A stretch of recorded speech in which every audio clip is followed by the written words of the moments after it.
Bueno, en este último video les traigo el enlace químico, como han podido leer en el resumen teórico que da inicio al trabajo práctico número 2 para la ejercitación en estos temas.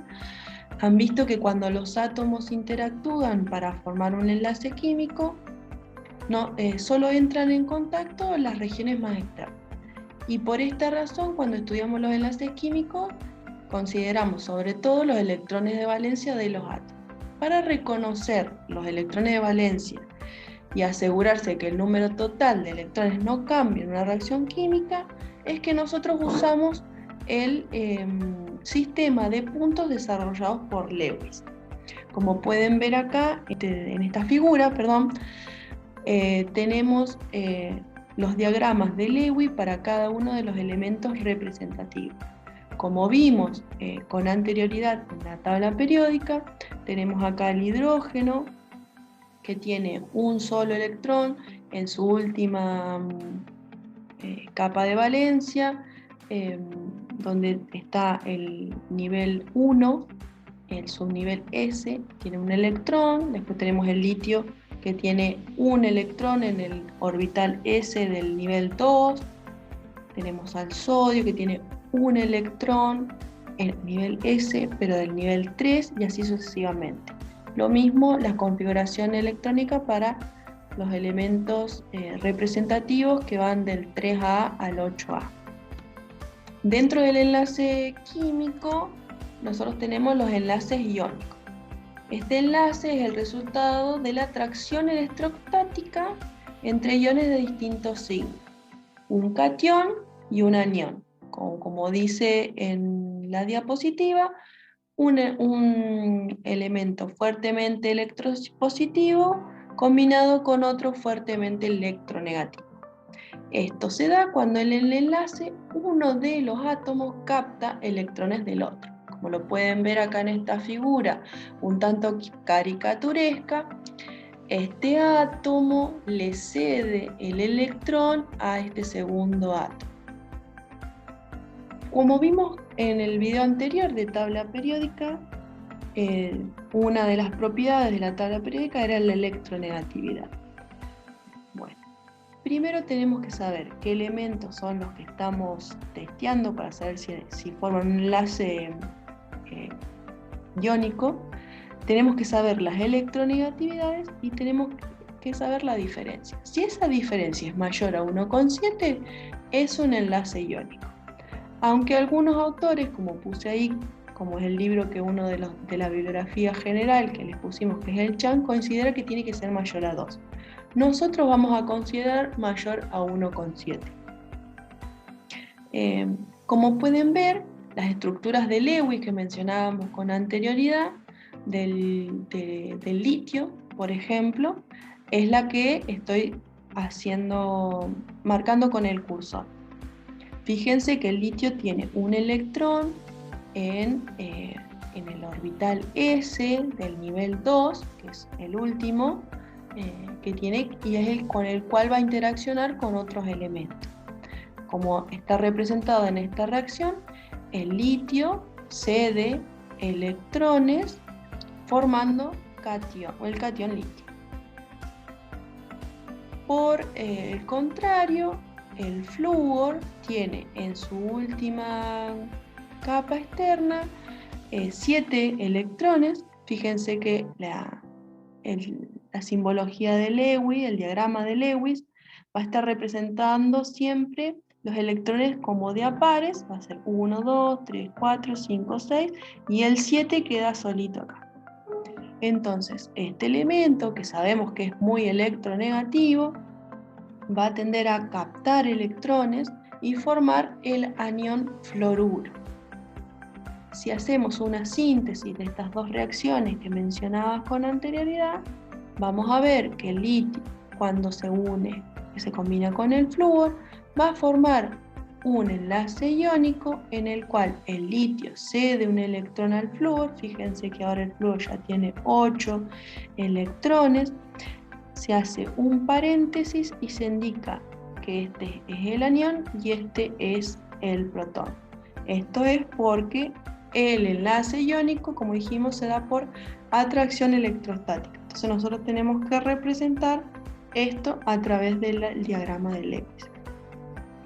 Y como les mencionaba, la electronegatividad del litio es de 0,98, mientras que la electronegatividad del flúor es de 3,98. Si hacemos la diferencia, da 3. 3 es mayor a 1,7, entonces este enlace es un enlace iónico. ¿Qué propiedades tienen los compuestos iónicos? Son sólidos a temperatura ambiente, tienen altos puntos de fusión y ebullición.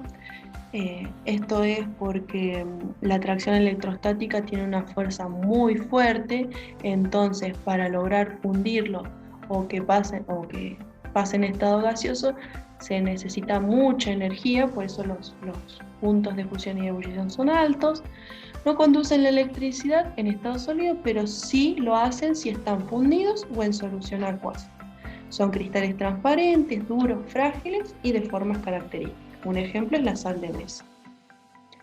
Otro tipo de enlace químico es el enlace covalente. Este se produce cuando dos átomos se unen y comparten uno o más electrones de su último nivel.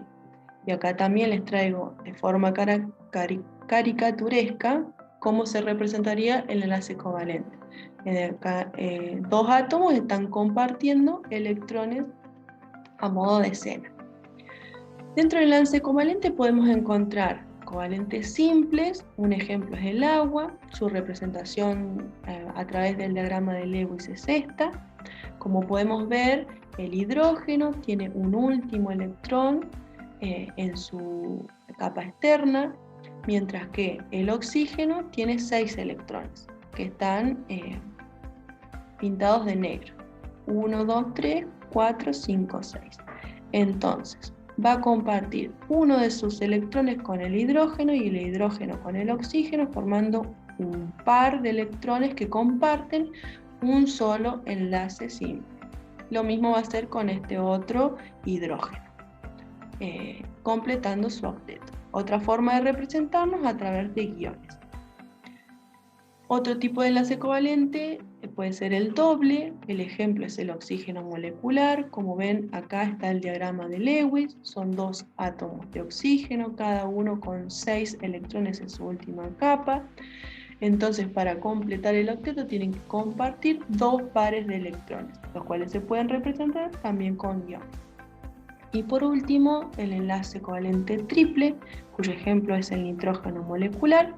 Como pueden ver, el nitrógeno tiene 5 electrones en su última capa de valencia, por lo que tiene que compartir 3 pares de electrones para completar su octeto. Y otra forma de representarlo es a través de guiones.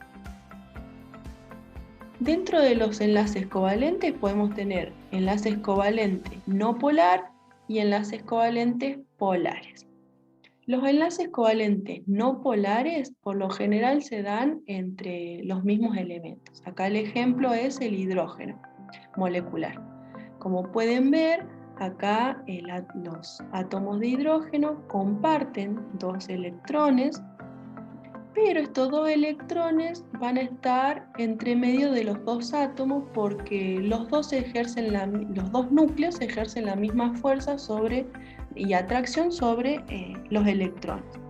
Entonces, de esta forma caricaturesca podemos ver que los hidrógenos atraen, en realidad los núcleos de los hidrógenos atraen con la misma fuerza a los iones electrones, entonces no se da una diferencia por densidad electrónica.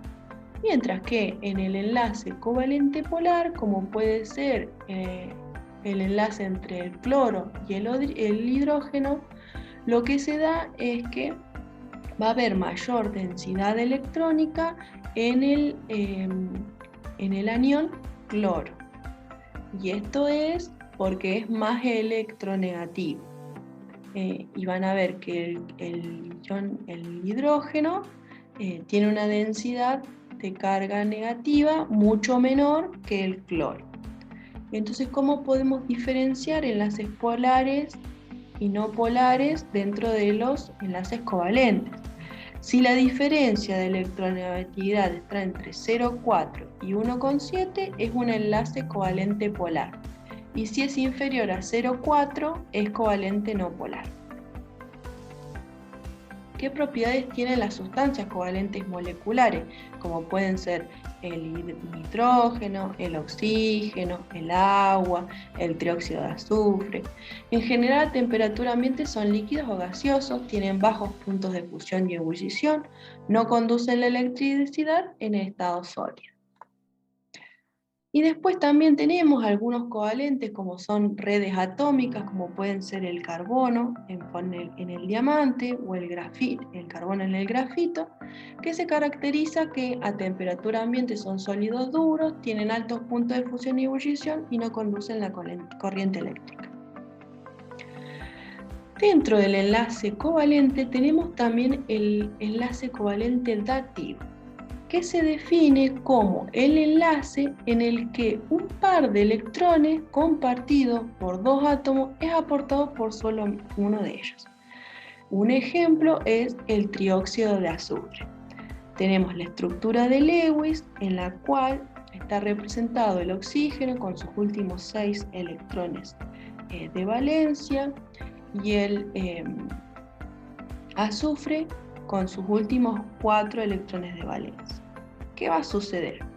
Primero vamos a plantear la unión entre el azufre y el primer oxígeno. Acá se tiene que dar un enlace covalente doble, en la que comparten dos pares de electrones, para que el oxígeno complete el octeto. Ahora bien, a este oxígeno le faltan 2 electrones y a este le faltan 2 electrones. Pero estos dos elementos ya completaron su octeto. Entonces lo que sucede, esta explicación, es porque el trióxido de azufre es un gas que se encuentra comúnmente. Entonces lo explicamos de manera de poder entender cómo se combinan los elementos. Lo que sucede es que estos dos electrones del azufre son cedidos al oxígeno, pero no es como el enlace iónico, sino que estos electrones van a estar más cerca del oxígeno, no es que se los cede completamente y se forman iones. Lo mismo va a suceder con este par de electrones y lo podemos simbolizar así. Forma un enlace doble covalente con este oxígeno y dos dativos con los otros dos oxígenos. Y por último tenemos el enlace metálico. Este enlace es un tipo de unión química que se produce únicamente entre átomos de un mismo elemento metálico. Se puede considerar como una red de cationes inversos en un mar de electrones que pueden moverse libremente, y una representación puede ser este gráfico. Los compuestos metálicos se caracterizan porque son sólidos a temperatura ambiente, a excepción del mercurio, tienen altos puntos de fusión y ebullición y son buenos conductores del calor y la electricidad. Bueno, esto es todo por el momento. Estos son los contenidos teóricos que van a necesitar para poder terminar la ejercitación propuesta en el trabajo práctico número 2. Los invitamos a que cualquier duda la escriban en el foro de la unidad número 2 y les recordamos que tenemos clases de consulta los martes y los viernes. Muchísimas gracias.